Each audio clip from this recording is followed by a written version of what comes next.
Okay. Looking at 904 today, which is trigonometric functions or trig functions. Shh, guys, can we just be quiet, please? Okay, trig functions. So, trig functions, we have now learnt about sine, cos, and tan. We've learnt of their values in different quadrants. We've learnt how to calculate exact values or to calculate decimal values. So our three main trig functions are our sine, cos, and tan. And then we also have alternate functions, which are the inverse, or cosec, sec, and cotangent. Cotangent or cot for short. So what this chapter or what this exercise looks at is we look at how to graph each function, what they look like, and what changing different variables in the functions will do to the graphs. So let's start off by looking at their general graph. So we're looking at a sine function. If we draw a graph, this gives a smooth wave curve, or basically each of our functions, if we're talking about it being in a normal period, each function happens between 0 and 360 degrees. Sine is 0 at 0 and halfway or 180. And sine starts from the origin or O, works its way up to 1, down to -1, and back to 0 again. So if we don't have a modified amplitude, sine exists between 1 and -1.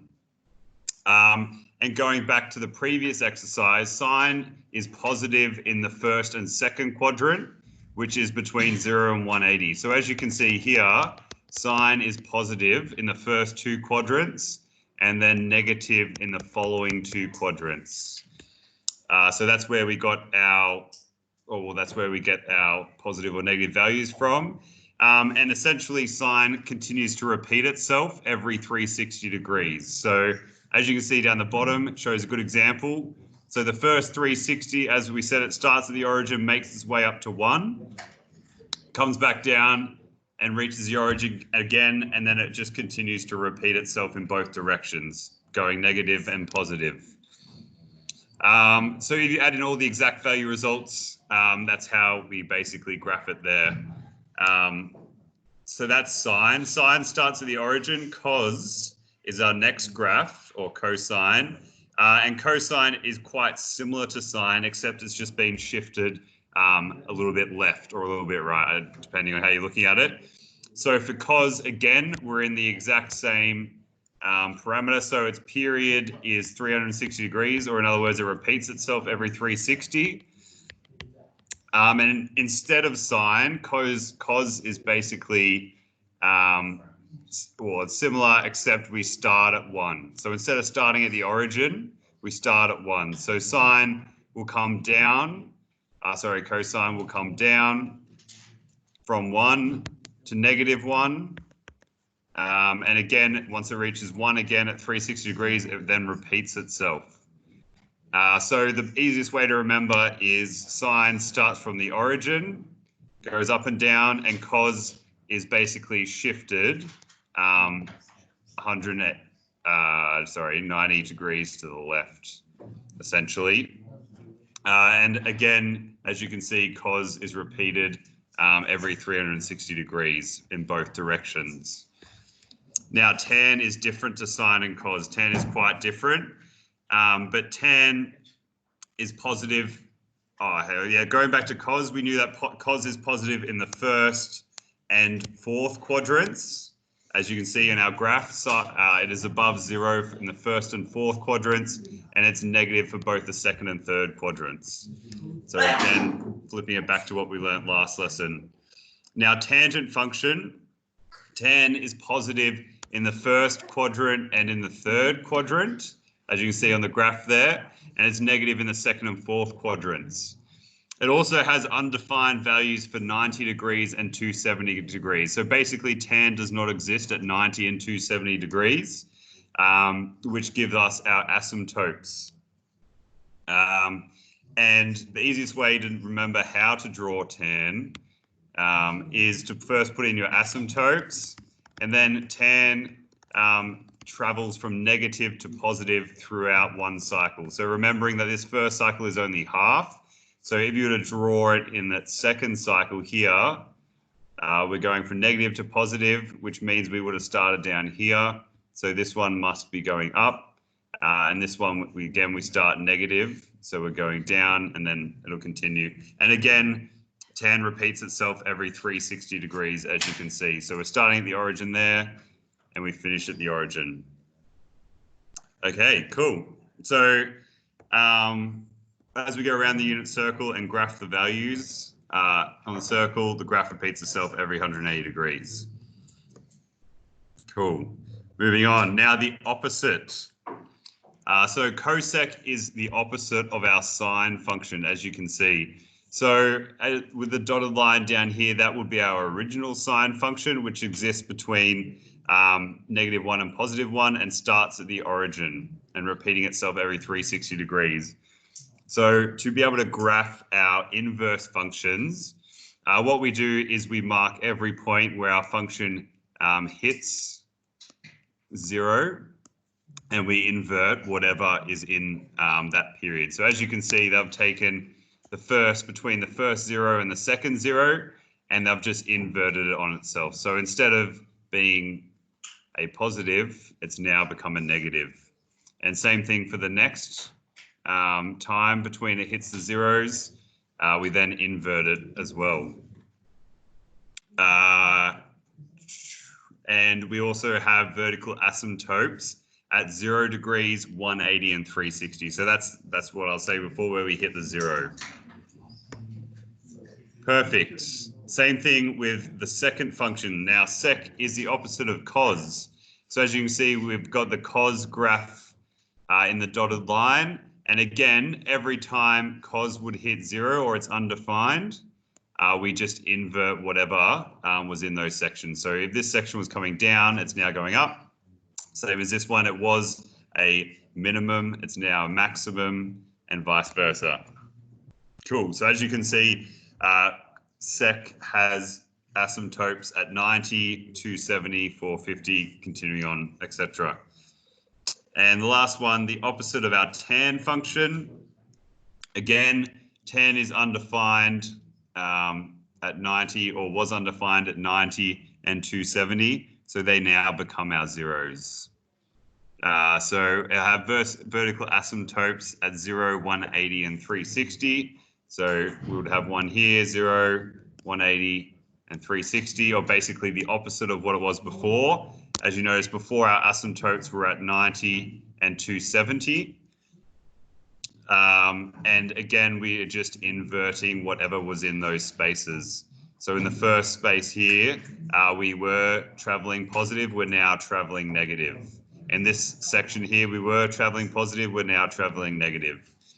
And as you can see, it's basically itself flipped and moved across 90 degrees. Just give me 2 seconds. Boys, we actually get on task, thanks. Okay, cool. Let's have a look at them compared next to one another. So as you can see, sine and cos are quite similar, only difference being cos has been moved to the left 90 degrees, or in this case, we now have our pi radians on. So wherever you see that little, the little degrees symbol over 2, that actually just essentially means pi on 2, or it stands for radians. Wherever you see just a circle here, this would be pi. Okay, so all we've done is we've replaced our degrees measurements with radians measurements, and we can see the graphs next to one another. So sine starts at 0 and exists between -1 and 1, and cos again exists between -1 and 1, but starts at 1. And our tan has our asymptotes at 90, or now pi on 2, and 270 or 3 pi on 2. Cool. So Generally, you'll probably be asked to do it in terms of radians rather than degrees now, but you could potentially be asked to evaluate in degrees. Let's have a look at how this exists in some problems now. And our inverse functions again next to one another and with our radians on.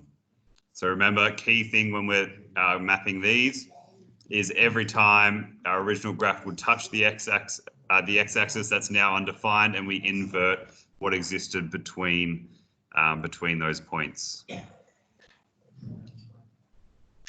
Okay, some properties of trig functions.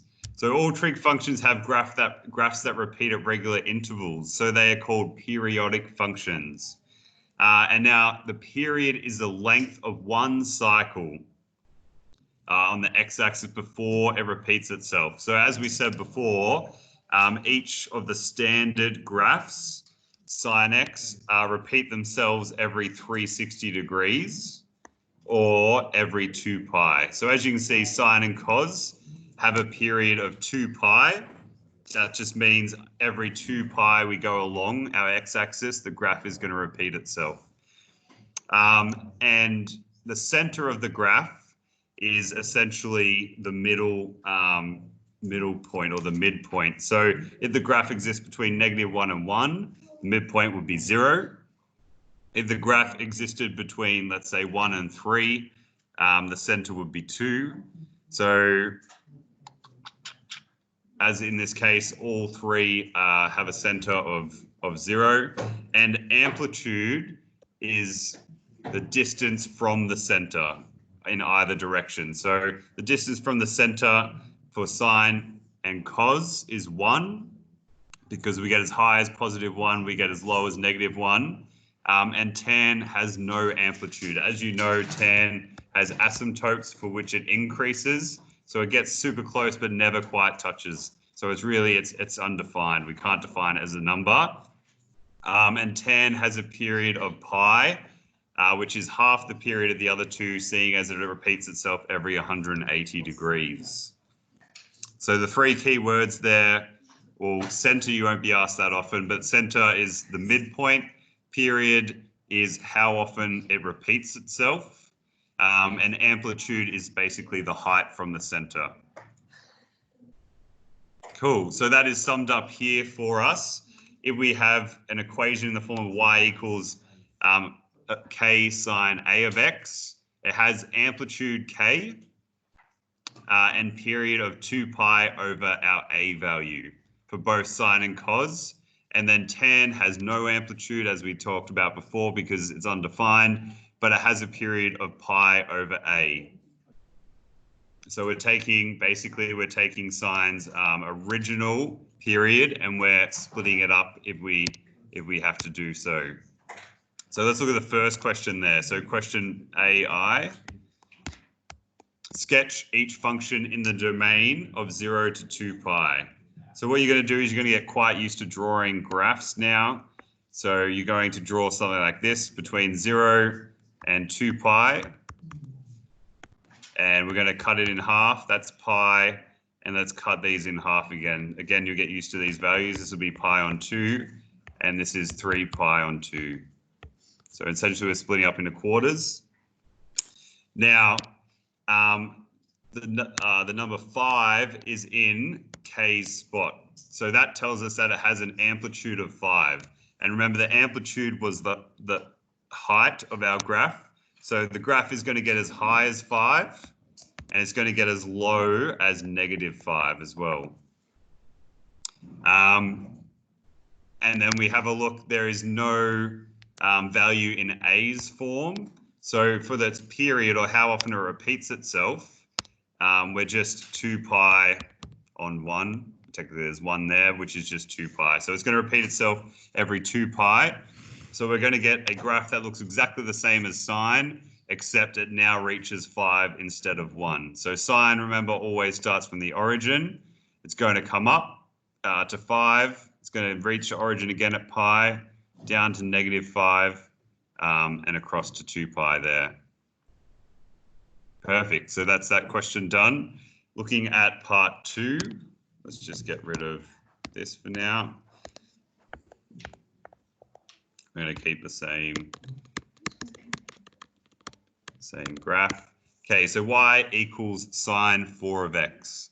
Well, there's no value in k's spot, so we can say the amplitude is going to stay the same. So we're going to be existing between 1 and -1, which is sine's original amplitude. But we have a value in a's place, which is 4. So we take sine's original period, which is 2 pi, and now we divide it by 4. So that simplifies down to pi on 2, which tells us that every pi on 2, the graph is repeating itself. So sine, again, always starts at the origin, except this time, every pi on 2, it's repeating itself. So I'm going to go ahead and graph that here. So by the time we get to pi on 2, a full sine would have had to have occurred. So we're going up to 1, down to -1, back to 0, and we're at pi on 2, which is our period. So every pi on 2, it's going to repeat. So again, we're going to find ourselves back at pi.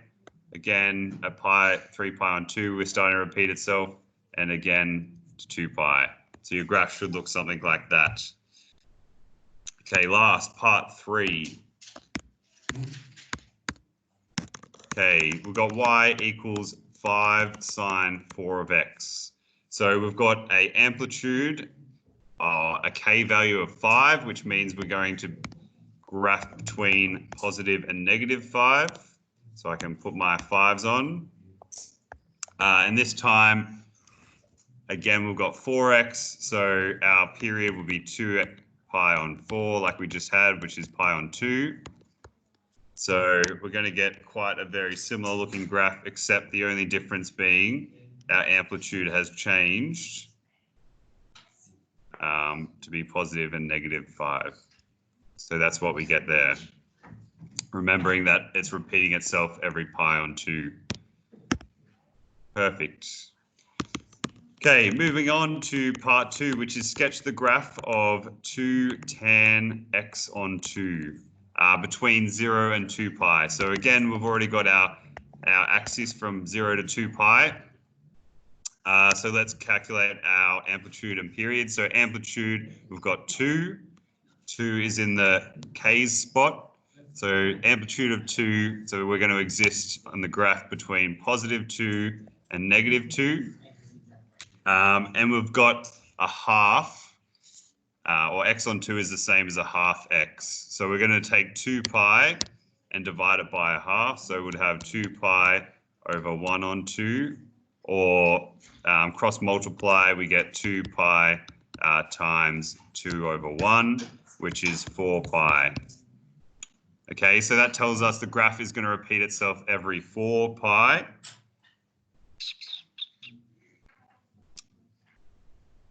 Sorry, no, it doesn't, because we're looking at tan. We're not looking at sine or cos.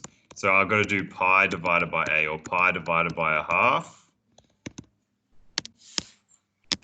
My bad. So yeah, pi on a, so pi over a half. Again, cross multiply, pi times 2 on 1, which gives us 2 pi. So tan is repeating itself every 2 pi. Before, tan originally has 2 asymptotes.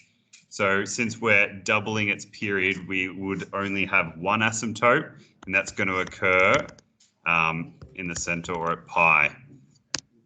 So tan naturally goes negative to positive. So if we were to start over here, we would be going negative to positive. And the other positive would technically exist over here, except that's out of our 2 pi parameter.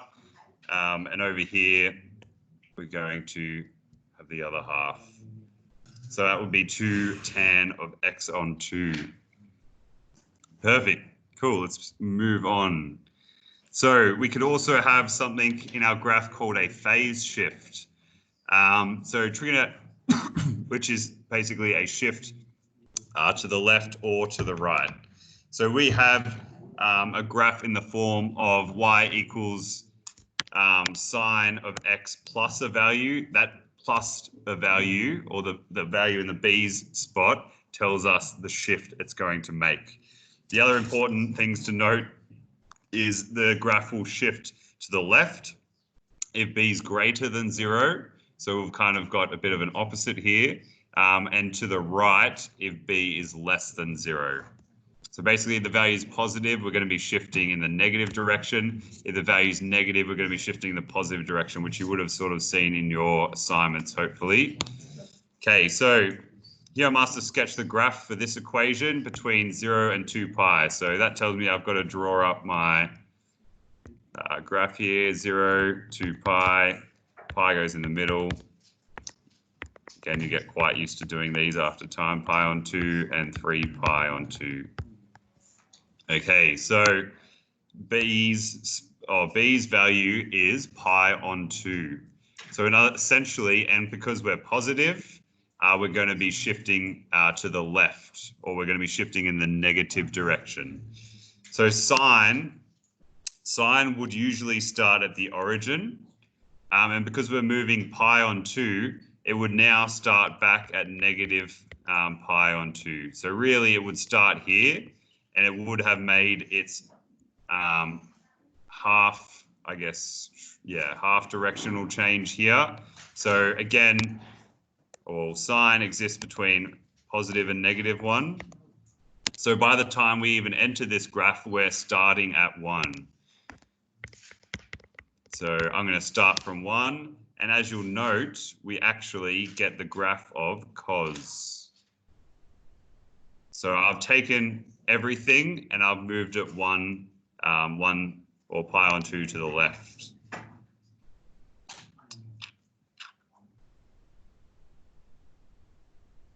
Okay. Perfect. So if I were to continue, that would be negative pi on 2 was where I started, because I've moved pi on 2 in the left direction. So I get the graph of cos.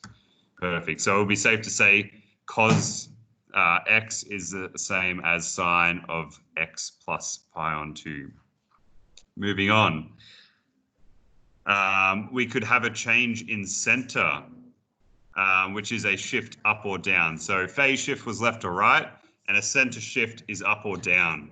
So this, or we get this in the case of y equals x plus c, where c is not related to x, so we don't have it within the brackets. And this time, if c is greater than 0, we shift up, and if c is less than 0, we shift down. So we shift in the, I guess, in the true direction. So we've got a positive value, we're shifting up, negative value, we're shifting down. So looking at the question, graph y equals cos 2x, take 1, the domain of 0 to 2 pi. Again, I'm going to draw my domain in. That's 0, pi is halfway, 2 pi the whole way, 3 pi on 2, pi on 2. Yep. So I have no change in amplitude, so my graph is going to exist between 1 and neg 1. So I've got cos of 2x, take 1. So cos of 2x is in A's spot, or that will be affecting my period. So if I think back, cos's period is 2 pi on A, or 2 pi on 2, which means every pi, this graph will repeat itself. And I've got a -1 change in center. So in other words, I'm moving down. So I was a little bit wrong here. Let me get rid of 1 and +1. Now, instead of existing between 1 and +1, I move 1 down. So I'm going to exist between 0 and -2, with -1 as suggested in the equation being my center. So again, cos always would start at 1, but we're shifting down. So now we're starting at 0, and we keep cos's general look, except we're repeating every pi. So we're going to have to go through 1 full cos rotation every pi. So that should look something like this. Again, with this, in this time, we had a center shift of -1. meaning that is now our center. So -1 was our center. Is our center now, whereas 0 was our center originally. Cool. Moving forward. So there, the 4 different types, or the 4 changes we could have in our graph. So we could have a change in amplitude, which is the height of our graph. Could have a change in period, which is how often it repeats itself. We can have a change in phase, which is shifting left or right, or we could have a change in center, which is shifting up or down. So this box here summarizes those changes quite well.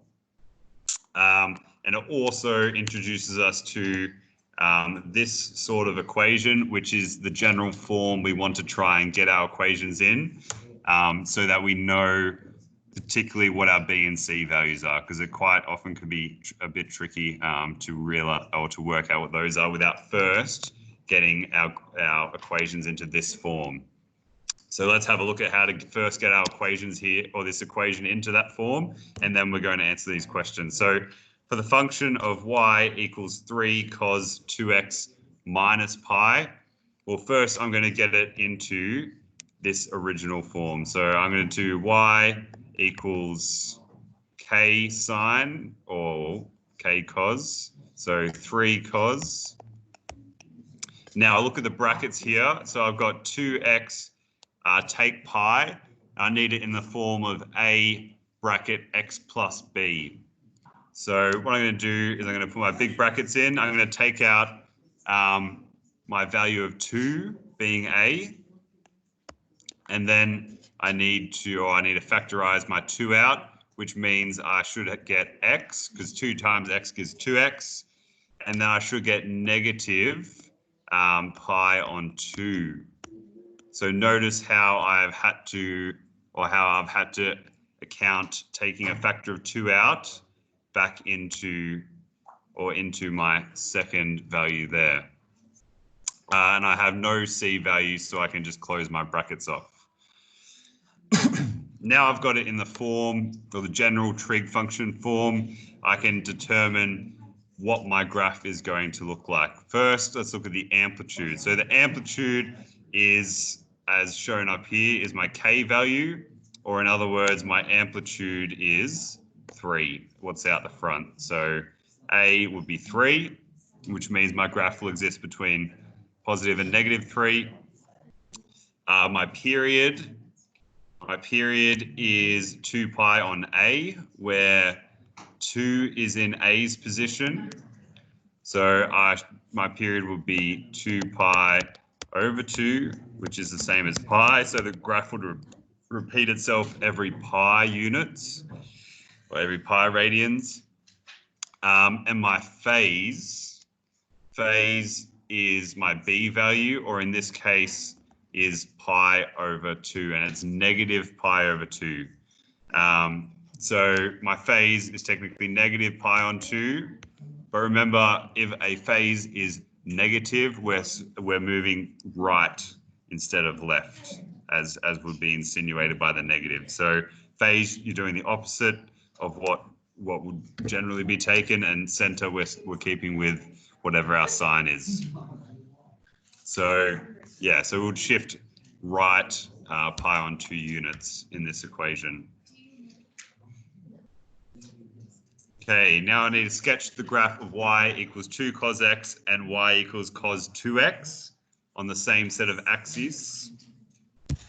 So what I'm going to do here is y equals 2 cos x, I don't have to do much with because it's already in standard form. Y equals cos 2 of x, I need to put it into my general trig form, this one here. So I'm going to do y equals cos, take 2 out as a common factor, 2 of x, which just tells me that 2 is my A value, basically. So let's have a look on the same set of axes. So let's draw my axis, which is between 0 and 2 pi. So we've got 0, 2 pi, pi is halfway, 3 pi on 2, and pi on 2. Okay, so let's graph the first one, which is y equals 2 cos x. So 2 is my amplitude, and that's the only change in cos. So I'm going to exist between 2 and neg 2. And cos, again, starts at the top. I don't have any change in period, so it's going to start here, and it's going to repeat itself every 2 pi. Perfect. Now let's graph our y equals cos 2 of x, or this one here. Let me use a different color. So let's get rid of that quickly. Yep, so let's graph y equals cos 2x. So the change here I have is a change in A, which is a change in period. So my original period is 2 pi, so I need to divide by 2, tells me that cos will change every pi. And because I don't have a different amplitude, my graph is going to be the regular amplitude, which is between 1 and -1. So here I'm drawing cos again, between 1 and -1, but it repeats itself every pi units. So I must make sure that by the time I get over to pi, it's repeating itself. So here we go, hit 1, now we're repeating. And we should finish off there. So that's part A. I've got my 2 different on my same set of axes. And part B, hence sketch the graph of y equals cos 2x plus 2 cos x between 0 and 2 pi. So essentially I'm adding those 2 together. So I would generally do that on a separate set of axes. But I might try and do that on the same axis here just to show how it works. So essentially what you're going to do is you're going to take key points of the graph. And because we're adding the graphs together, we're just going to take whatever the values are at those points and add them together. So when we're at 0, one graph equals 1, the other graph equals 2. So add those together, then my added function would be at 3. So that's my first key point. Let's have a look at pi on 2's points. I need to add together 0 and -1, which gives me -1. So by this point, I'll be down on -1. At pi, I've got 1 and I've got -2. So 1 plus -2 gives -1. So I'm down at -1 again. 3 pi on 2, I've got 0 plus a -1, which means I'll be at -1. And at 2 pi, I've got 1 plus 2, so I'll be back up the top at 3. So essentially, this graph is going to... What are we doing? That might not be enough information for me to graph that, so I might have to put a couple more key points on there. So let's have a look. So let's look at the in between 0 and 2 pi. So I'm at 0 and I'm at 1.5. So I would exist at 1.5. Between pi on 2 and pi, I'm at 0 and -1 here. So I'm going to exist here. Between pi and 3 pi, I'm going to add 0 and -1.5. So I'm going to exist here. And between these last two, I'm adding 1.5 and 1, which gives me 2.5. So I'm back up the top here. So essentially my graph, I'm coming down, I'm coming up at this point, back down, and back up towards the end here, finishing up the top. So the pink line, which I've just drawn, that will be y equals cos 2x plus 2 cos x. So if you draw it on a separate set of axes, it might look a bit nicer, but essentially what you're doing is you're finding key points along the graph, adding the values together, and then using that point for your new graph. No worries. Okay, that concludes 904. So work your way through those questions.